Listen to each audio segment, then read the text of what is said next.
আসসালামু আলাইকুম দর্শক, আজকে আমরা একটা বিনোদন দেখব। হঠাৎ করে আবার ভাবতেছেন কিসের বিনোদন, কেমন বিনোদন? হ্যাঁ দর্শক, যদিও ব্যাপারটা খুব স্পর্শকাতর, তারপরে এটা এখন অনেকটা বিনোদনের মতো হয়ে গেছে। আপনাদের নিশ্চয় মনে আছে 2008 সালের 21শে আগস্টে তৎকালীন আওয়ামী লীগের সমাবেশে গ্রেনেড হামলা করা হয়েছিল। সেই হামলায় আইভি সহ একাধিক মানুষ ঘটনাস্পটেই নিহত হয়েছিলেন।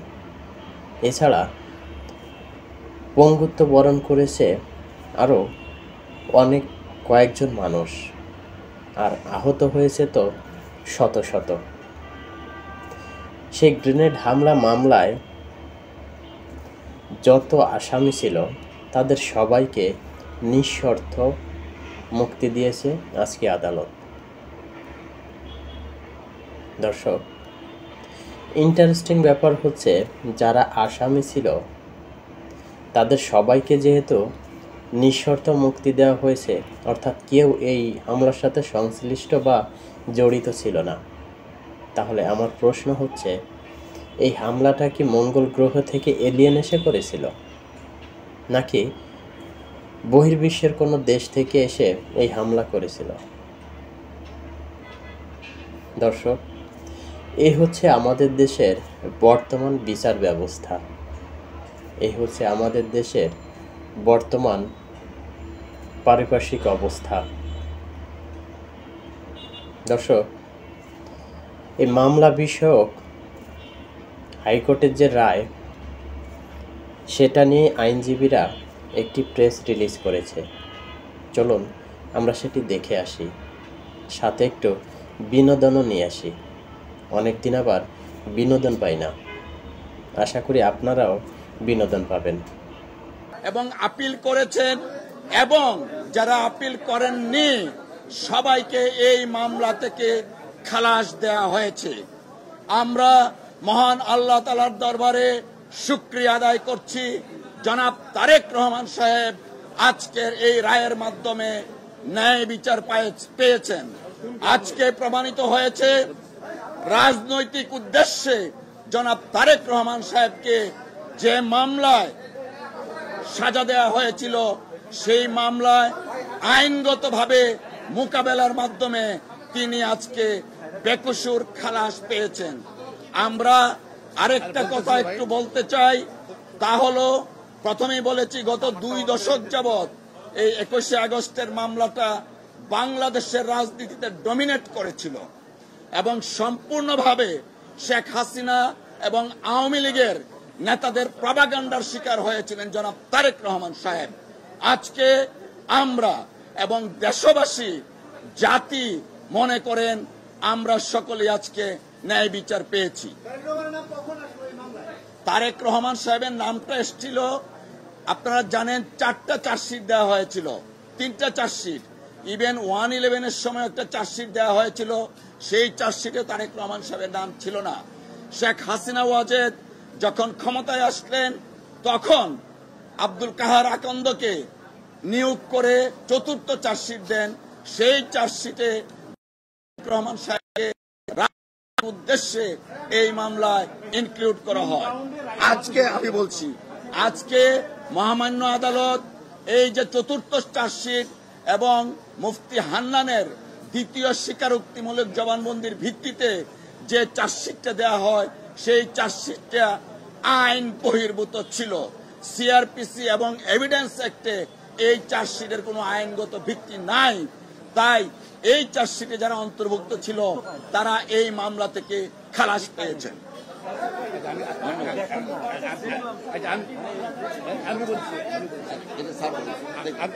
আমি বলবো নাকি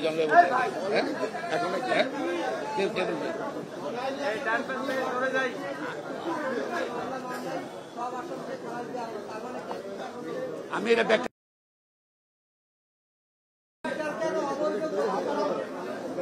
বিচারটা অবৈধ বলেছে, আপনারা ইতিমধ্যেই শুনেছেন জনাব কায়সার কামাল সাহেব মামলার বর্ণনা দিয়েছেন এবং কিভাবে জাজমেন্টটা দিয়েছেন।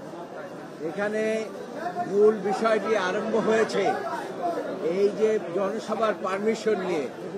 জনসভার পারমিশন সরকার দিয়েছিলেন পাশের একটি ময়দানে এবং সরকারকে পরবর্তী পর্যায়ে না জানিয়ে এই বিরোধী দলীয় নেত্রী তিনি ওই স্থান পরিবর্তন করে তিনি এই রাস্তার মধ্যে নিয়ে আসেন এবং এটা ছিল তার উদ্দেশ্য প্রণোদিত যে সরকারি দলকে একটা বেকায়দায় ফেলাবার জন্য তিনি এই কাজটি করেছিলেন এবং সেই জন্য এই যে গ্রেনেড হামলাটা হয়েছিল আমাদের বিশ্বাস তারা রাজনৈতিক উদ্দেশ্য প্রণোদিতভাবে এই গ্রেনেড হামলাটা তখন হয়েছিল এবং সেখানে প্রথম চার্জশিট, দ্বিতীয় চার্জশিট, তৃতীয় চার্জশিট তারেক রহমানের নাম কোথাও উল্লেখ ছিল না।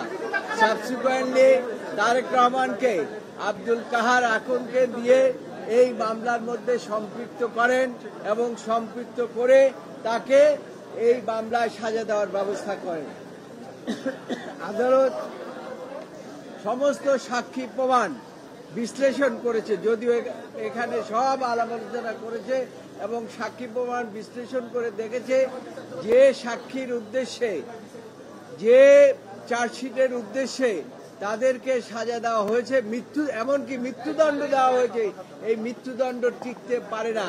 সেখানে 51 DLR এর কথা বলা হয়েছে এবং সেখানে পরিষ্কার বলা হয়েছে যে ডাইরেক্ট কোনো এভিডেন্স না থাকলে কাউকে মৃত্যুদণ্ড দেওয়া যায় না এবং সেখানে আজীবন সাজাও দেওয়া যায় না।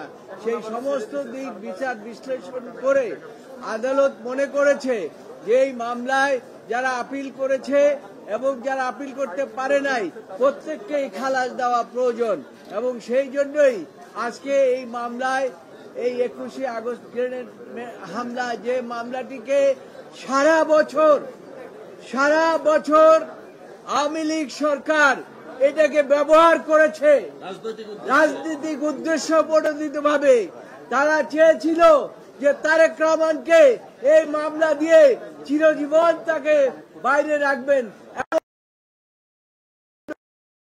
কিন্তু আদালত এরকম কোন এভিডেন্স পায় নাই যে তারেক রহমানকে মৃত্যুদণ্ড দেবেন।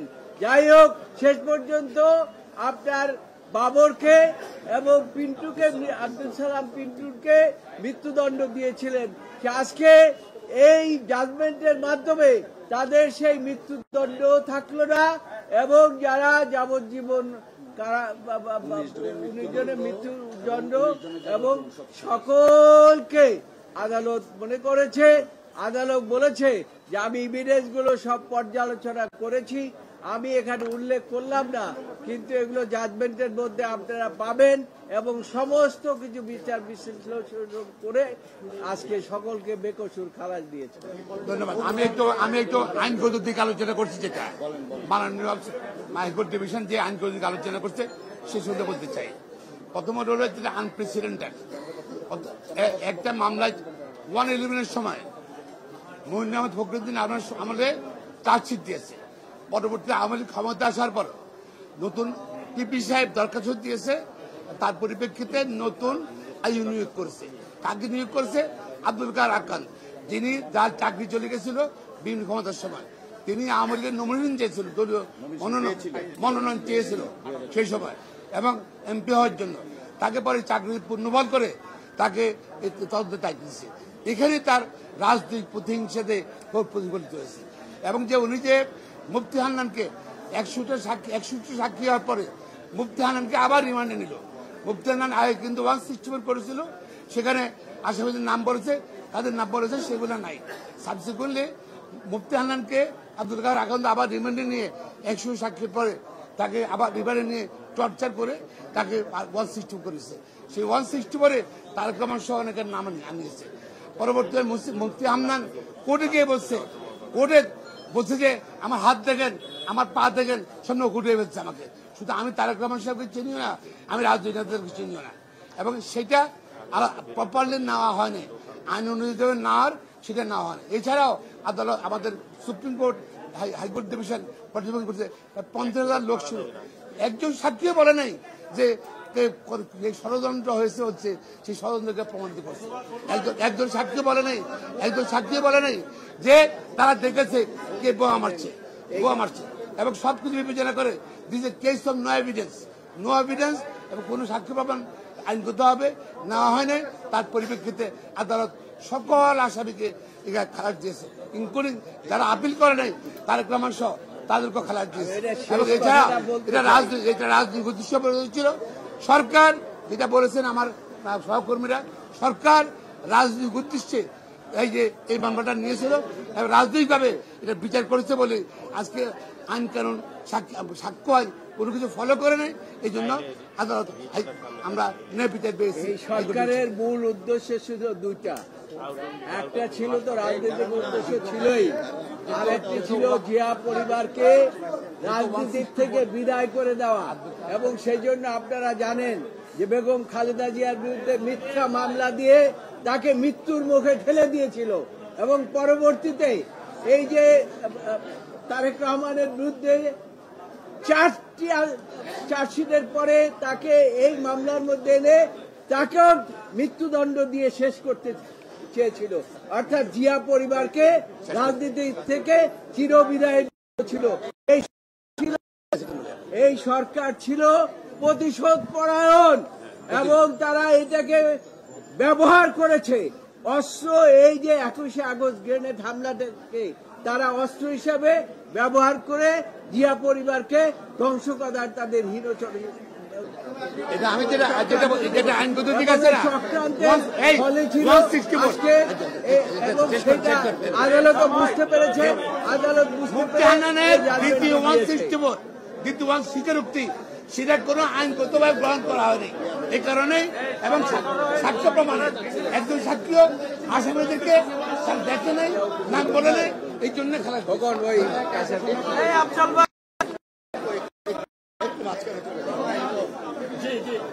বলতে থাকবে।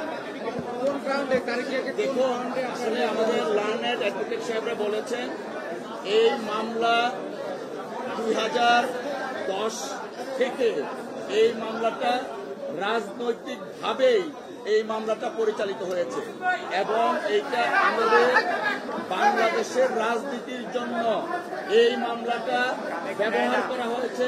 It's a political sabotage against mister Tarique Rahman and BNP because Sheikh Hasina ওয়াজের যখন 161 দেন সেইখানেও তারেক রহমান সাহেবের নাম ছিল না। পরবর্তীতে তিনি ক্ষমতায় এসে রাষ্ট্রযন্ত্রকে ব্যবহার করে নিজের রাজনৈতিক হীন উদ্দেশ্যকে সাধন করার জন্য জনাব তারেক রহমান সাহেবকে এই মামলায় সম্পৃক্ত করা হয়। It's a political revenge, it's a political vendetta and it's a political sabotage. যে কারণে সবকিছু কনসিডার করে এবং এই মামলা 164 করা হয়েছিল, সেই 164 কোনো এভিডেন্সিয়াল ভ্যালু নেই এবং কোন সাক্ষী কখনোই জনাব তারেক রহমান সাহেবের নাম বলেননি। সবকিছু নিয়ে মহামান্য আদালত জনাব তারেক রহমান সাহেব সহ অন্যান্য সকল আসামিদেরকে বেকসুর খালাস করেছে। সালাম পিন্টু সাহেবের ভাই আছে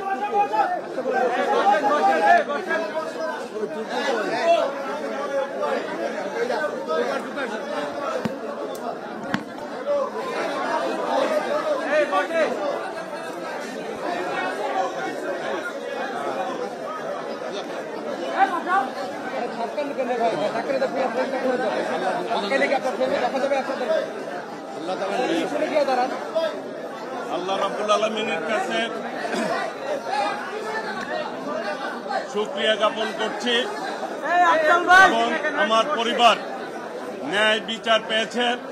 আমার ভাই দীর্ঘ 17 বছর ধরে একটি মিথ্যা মামলায় জেলে ছিলেন। আজকে আমার পরিবারের পক্ষ থেকে এখানে আইনজীবী যারা রয়েছেন তাদেরকে আমি ধন্যবাদ জানাচ্ছি। আজকে এই রায়ের মাধ্যমে যে মামলাটি সম্পূর্ণ মিথ্যা ছিল, ভিত্তিহীন ছিল এবং আমরা ন্যায় বিচার পেয়েছি। এতে আমরা পারিবারিকভাবে খুশি হয়েছি এবং আল্লাহ রাব্বুল আলামিনের কাছে শুকরিয়া জ্ঞাপন করছি। আলহামদুলিল্লাহ, আলহামদুলিল্লাহ, আলহামদুলিল্লাহ।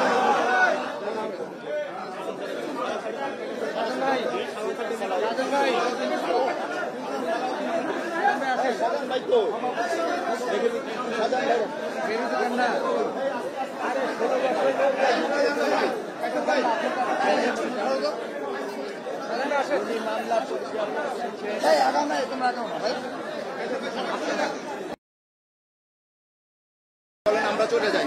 সাজান ভাই একটা বলবো।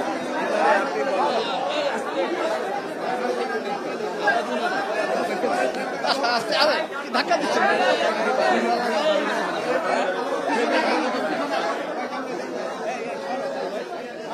আপনি আগান, আপনি আগান, আপনি আগান, পিছনে আগান, টাকা দেন না,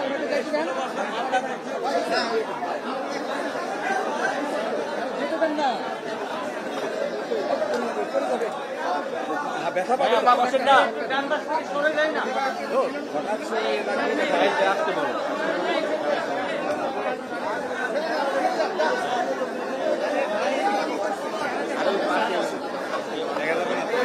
নিচে নামাই দেন, নিচে নামা, নিচে নামা।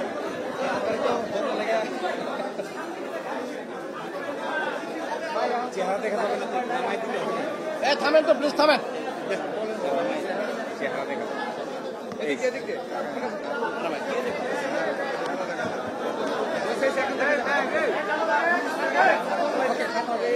দেখুন প্লিজ, আমি আজকে হ্যাঁ স্যার বলতেছে একটু চুপ করে। আমি 2008 থেকে এই মামলায়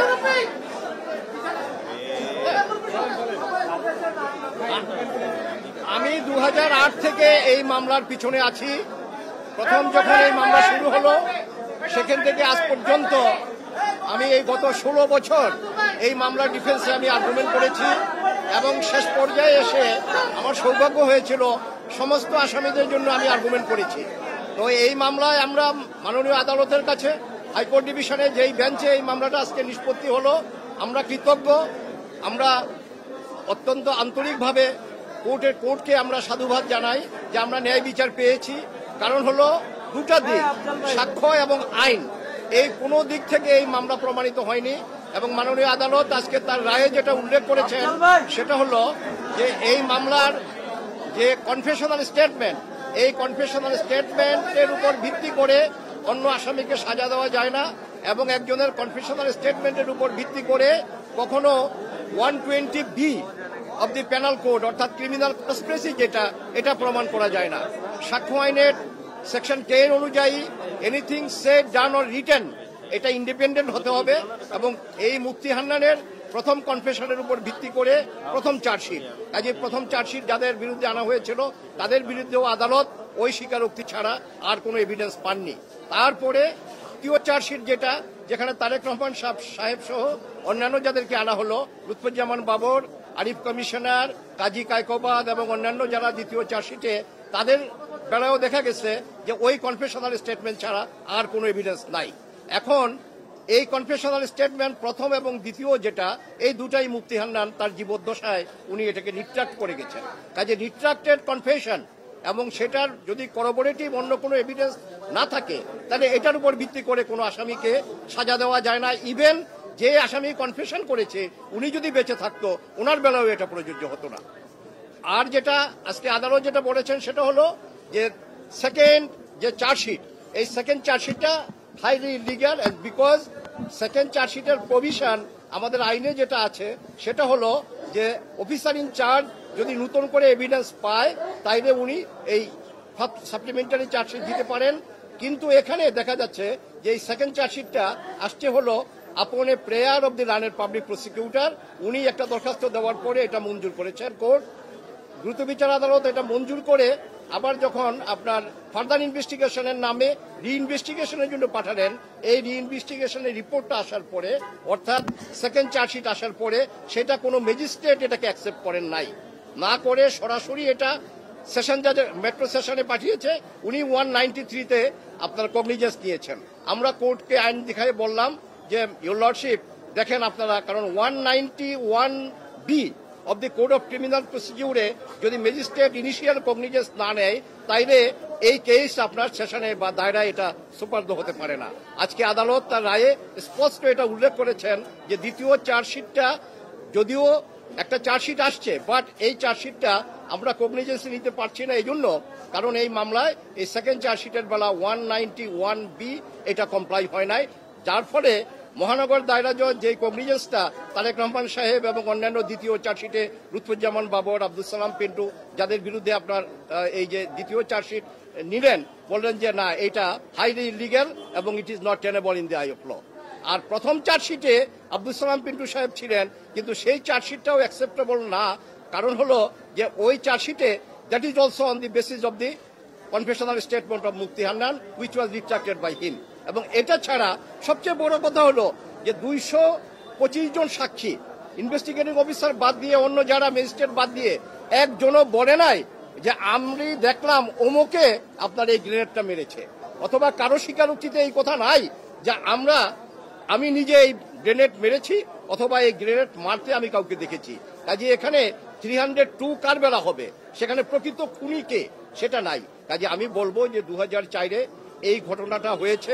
একটা কথা আমি আইনের ছাত্র হিসেবে বলতে চাই যে অপরাধের গুরুত্ব বা এই নৃশংসতা যতটাই হোক না কেন, কিন্তু আসামিকে যদি একটা মামলায় আনতে হয় তার ইনভলভমেন্ট কি সেটা দেখতে হবে। কাজেই 21 আগস্টে এই ঘটনা হয়েছে, এই ঘটনাটা আমরা নিন্দা করি, কিন্তু এই মামলায় রাজনৈতিকভাবে এই মামলার ইনভেস্টিগেশন হয়ে যে অভিযোগপত্র আসলো, যেই ট্রায়াল আজকে 16 বছর, 2008 সন থেকে আজকে 2024, এই 16 বছর যেই ট্রায়াল আমরা দেখলাম, যেহেতু আজকে শেষ রায় আমরা পেয়েছি এবং আশানুরূপ সমস্ত আসামিদেরকে মাননীয় আদালত খালাস করে দিয়েছেন, ইনক্লুডিং নন অ্যাপিলিং একিউজড, অর্থাৎ তারেক রহমান সাহেব এবং যারা যারা কাজী কায়কোবাদ এবং অন্যান্য যারা আপিল করতে পারেননি তাদেরকেও এটা উনি খালাস দিয়েছেন। আমরা কোর্টের কাছে কৃতজ্ঞ। আমাদের মফস্বল কোর্টে একটা কথা আছে, নথি শুদ্ধ খালাস। তো আজকে আমার সবচেয়ে আনন্দ লাগছে আমার ডিফেন্স টিম সহ যে আমার 16 বছরের পরিশ্রম সার্থক হয়েছে, এই মামলা নথি শুদ্ধ খালাস হয়েছে, আলহামদুলিল্লাহ। জি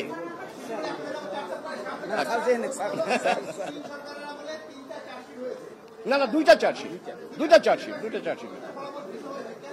তদন্তের ফলাফল ভিন্ন না। প্রথম চার্জশিটে যাদেরকে আনা হয়েছে, সেকেন্ড চার্জশিটে নতুন করে আসামি আনা হয়েছে, কারণ আইন হলো একটা চার্জশিট একবার অ্যাকসেপ্ট হয়ে গেলে ওটা রিজেক্ট হয় না, তাই না? বলো। আচ্ছা আমি যাই।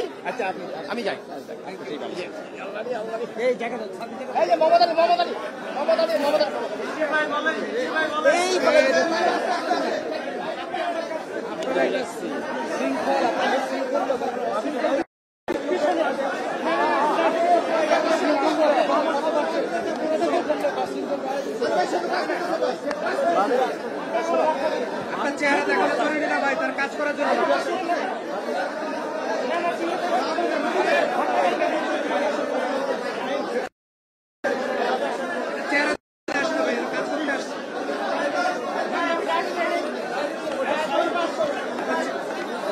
চেহারা দেখাই দিয়ে বসেন।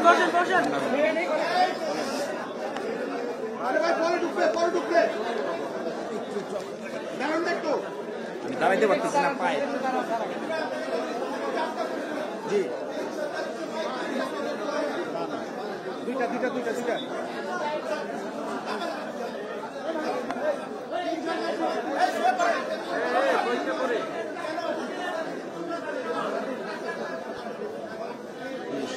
শোনেন, এই ঘটনা ঘটেছে 2004 সালে। সরকারের অধীনে একটা তদন্ত হয়েছিল, কিন্তু রিপোর্ট হয়নি। 2008 সালের 9 জুন প্রথম একটি তদন্ত রিপোর্ট সাবমিট করা হয়। ওই তদন্ত রিপোর্টে